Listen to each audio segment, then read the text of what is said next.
محبوبتي هي غايتي، عشق يبادلني الغرام.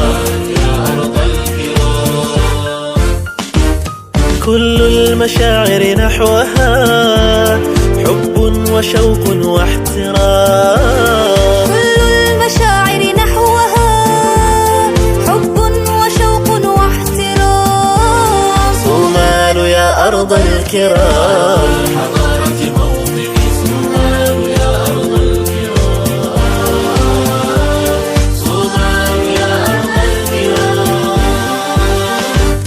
بشمالها وجنوبها تجد المحبة والوئام.